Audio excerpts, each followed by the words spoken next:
কাফন আমার আপন, কবর আমার গাঁথি, ওই কবরে যেতে হবে, থাকবে না কেউ সাথী।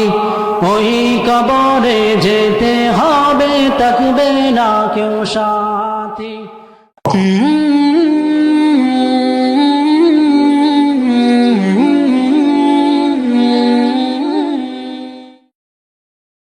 মোহতারাম হাজরিন, নেককার ব্যক্তি রূহটাকে কব্জা করার সময় আল্লাহ রাব্বুল আলামিন হযরতে আজরাইল আলাইহিস সালাতু ওয়াস সালামকে বলবেন, ইয়া আজরাইল, তুমি আমার অমুক ব্যক্তির নিকট যাও।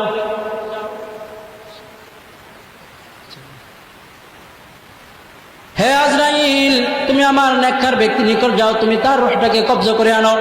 আমি তাকে দুনিয়াতে যে সকল বিষয়ে পরীক্ষা করেছিলাম সে সকল পরীক্ষায় পাশ করেছে, আর তার কোনো পরীক্ষার দরকার নাই, সুতরাং তুমি তাকে আমার কাছে নিয়ে আসো, আমি তাকে আজকে শান্তি দেব। এই কথা শোনার পরে, এই অর্ডার পাওয়ার পরে আজরাইল আলাইহিস সালাতু ওয়াস সালাম 500 ফেরেশতাদেরকে সঙ্গে নিয়ে ওই নেককার ব্যক্তির নিকট উপস্থিত হবে। প্রত্যেকের কাছে জান্নাতের কাফন থাকবে এবং প্রত্যেকের কাছে জান্নাতের রায়হান নামক ফুলদানি থাকবে। ওই ফুলদানিতে 20 প্রকার 20 আইটেমের ফুল থাকবে। প্রত্যেক ফুলের ঘ্রাণ কি হবে? আলাদা আলাদা হবে। কি হবে? আলাদা আলাদা হবে। অতঃপর আজরাইল আলাইহিস সালাতু ওয়াস সালাম সুগন্ধিযুক্ত একটি রুমাল নিয়ে ওই নেককার ব্যক্তির নিকট যাবে, তার মাথার কাছে গিয়ে বলবে, তার তুতনির নিচে ওই রুমালটাকে রাখবে।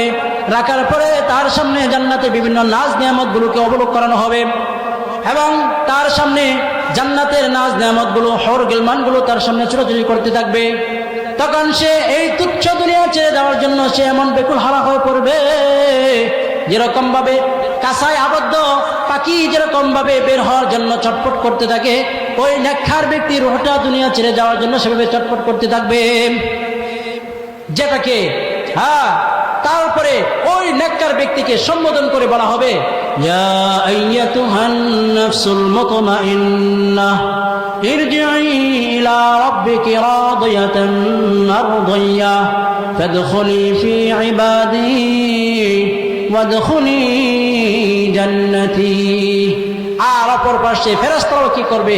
ওই নেককার ব্যক্তিকে অভ্যর্থনা জানাতে থাকবে, যেটাকে আল্লাহ রাব্বুল আলামিন তার ভাষায় বলেন, ইন্নাল্লাযীনা ক্বালু রাব্বুনাল্লাহ সুম্মা ইসতাকামু তাতানাজ্জালু আলাইহিমুল মালায়েকা আল্লা তাখাফু ওয়া লা তাহজানু ওয়া আবশিরু বিল জান্নাতিল্লাতী কুনতুম তুআদুন। এর এই মাঝখান থেকে একদিকে নেককার ব্যক্তির সামনে বিভিন্ন লোভনীয় জিনিসকে উপস্থাপনা করা হবে, আর একদিকে তাকে সান্ত্বনা বাণী শোনানো হবে। এর মাঝখান দিয়ে আজরাইল আলাইহিস সালাতু ওয়াস সালাম তার রূহটাকে কব্জা করে নেবে, এমন ভাবে কব্জা করবে যে সে টেরও পাবে না, টেরও পাবে না। মোহতারাম হাজরিন, আমি আপনাদের সামনে যে কথাগুলো বললাম সেই কথাগুলো কার? আল্লাহর, যিনি আমাদের খালিক, যিনি আমাদের মালিক, এবং আমাদের নবী মুহাম্মদ সাল্লাল্লাহু আলাইহি ওয়াসাল্লাম, যিনি কোনোদিন কি করেন না, মিথ্যা কথা বলেন নাই। সেই নবীর কথা, আল্লাহ তাআলার কথাগুলো আমি আপনাদের সামনে উপস্থাপন করলাম। এই কথাগুলো বলার পরেও আমরা দুনিয়ার প্রতি আসক্ত হয়ে যাই, আমরা মৃত্যু নামক যে বস্তুটা আছে এটাকে আমরা ভুলে যাই। অথচ আজরাইল আলাইহিস সালাতু ওয়াস সালাম বলেন, যখন আমরা কোনো মৃত্যুর জন্য কান্নাকাটি করি, তখন আজরাইল আলাইহিস সালাতু ওয়াস সালাম বলেন, হায় রে বনি আদমের দল, তোমরা কেন কান্না করতেছো? আমি তো তার হায়াত শেষ করি নাই, আমি তো তার রিজিক শেষ করি নাই। সে তো নিজে নিজের রিজিক কি করেছে? শেষ করেছে। সে নিজের হায়াত শেষ করেছে। সুতরাং আমার এই ঘরে এখনো আসার বাকি আছে।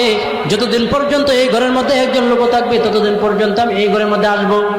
এই কথাগুলো যদি আমরা শ্রবণ করতে পারতাম, আমরা যদি শুনতাম, তাহলে লাশের পিছনে না পড়ে আমরা নিজেদের আমল করার জন্য চেষ্টা করতাম, পারতাম নি?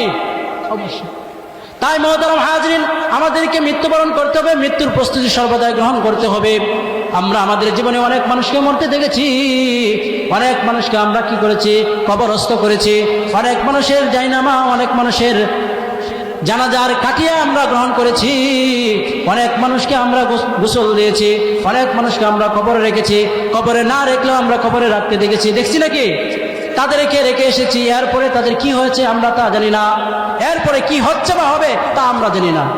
একদিন আমাদের এই অবস্থা হবে, আমাদেরকেও পরবারে যাইতে হবে, আমাদেরও মৃত্যুবরণ করতে হবে, আমাদেরকেও আমাদের আত্মীয় স্বজনগণ ঘর থেকে বের করে দেবে, পরিবার থেকে বিচ্ছিন্ন করে দেবে, গোসল করে কাপন পরে আমাদেরকে জানাজার নামাজ পড়ে আমাদেরকে কবরস্থ করে দেবে।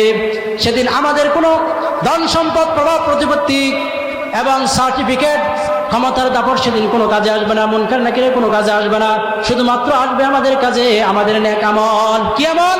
নেক আমল। সেদিন আমাদের নেক আমলে হবে আমাদের আদার ঘরের বাতি, কবরের বাতি হবে। কাফন আমার আপন, কবর আমার গাঁটি, ওই কবরে যেতে হবে, থাকবে না কেউ সাথী, ওই কবরে যেতে হবে, থাকবে না কেউ সাথী, থাকতে হবে নিরালায়, একা একা বাসতলায়, চতুর্দিকে হবে শুধু মাটি, চতুর্দিকে রবে শুধু মাটি। কাপন আমার আপন, কবর আমার গাঁটি, ওই কবরে যেতে হবে, থাকবে না কেউ সাথী, ওই কবরে যেতে হবে, থাকবে না কেউ সাথী। কেউ সাথে থাকবে? তাই মুহতারাম হাজরিন, এখনো সময় আছে, আমাদের হায়াত কার কখন মৃত্যু চলে আসে কেউ বলতে পারবো না।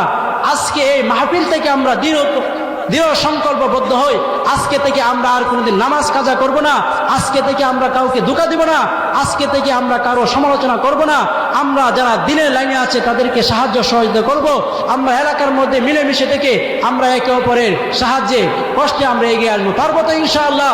আল্লাহ তাআলা আমাদেরকে যে কথাগুলো বলেছি সে কথাগুলোর উপর সর্বপ্রথম আমাকে আমল আসার তৌফিক দান করুন, সাথে সাথে আপনাদেরকে আমল আসার তৌফিক দান করুন।